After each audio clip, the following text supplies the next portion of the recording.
gudoomiyaha gobolka Daawa Abshir Xasan Abshiro ayaa 800 oo kun oo lacagta Kenya shilinka ah ku iibsaday bariis isgaarsiinta Ethio Telecom ee santarka Dhukuso soo baxay.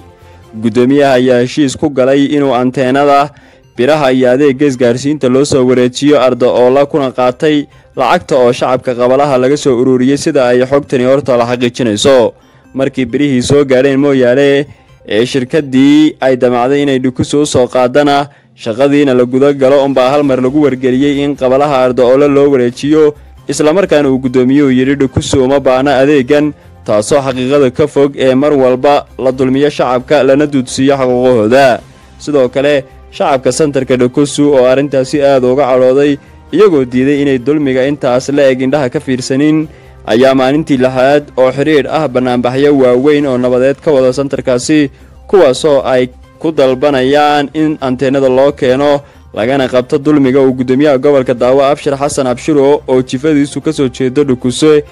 balse meeshii uu waxa uga qaban lahaa bedelkeeda shilimo yar dhaafsaday dalbanayaanna in sharciga loo horkeeno oo laga qabto ninka isku soo qaawiyay hungurxumadiisa inuu lacag ka sameeyo anteenadii shirkadda Ethio Telecom u keentay Dhukuso. Abshir Xasan ayaa si warintan u qaboojiyay oo kacdoonka shacabka afka u qabto si aan loo ogaanin inuu anteenadii ka iibsaday u diray madaxafiseedkii ka hortagga masiibooyinka RRC-da Macallin Ibraahin oo ay isku jifada dawaarayeen balse dhalinyaro gadoodsan ayaa kabaha la dulmaray oo nabarad daran gaarsiiyay markuu damcay inuu banaanbaxa hor istaago waxaana muuqaalo la iga soo diray ay xaqiijinayaan marka ay gacanta oo la tageen oo iyagoo baqdhabaya uu dhulka ku dhacayo intuu jahwareero oo uu feerka iyo haraantiga la dawaqo. gudoomiyaha gobolka Daawa Abshir Xasan Abshiro ayaa 800 oo kun oo lacagta Kenya shilinka ah ku iibsaday bariis isgaarsiinta Ethio Telecom ee santarka Dhukuso soo baxay.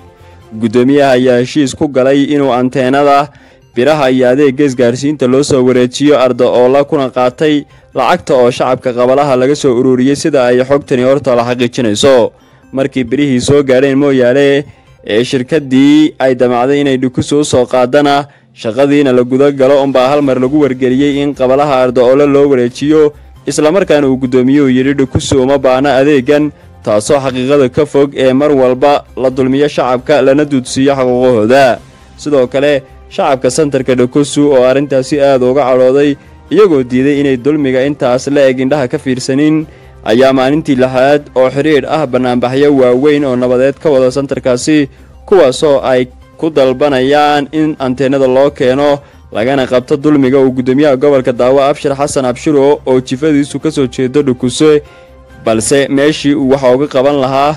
bedelkeeda shilimo yar dhaafsaday dalbanayaanna in sharciga loo horkeeno oo laga qabto ninka isku soo qaawiyay hungurxumadiisa inuu lacag ka sameeyo anteenadii shirkadda Ethio Telecom u keentay Dhukuso. Abshir Xasan ayaa si warintan u qaboojiyay oo kacdoonka shacabka afka u qabto si aan loo ogaanin inuu anteenadii ka iibsaday u diray madaxafiseedkii ka hortagga masiibooyinka RRC-da Macallin Ibraahin oo ay isku jifada dawaarayeen balse dhalinyaro gadoodsan ayaa kabaha la dulmaray oo nabarad daran gaarsiiyay markuu damcay inuu banaanbaxa hor istaago waxaana muuqaalo la iga soo diray ay xaqiijinayaan marka ay gacanta oo la tageen oo iyagoo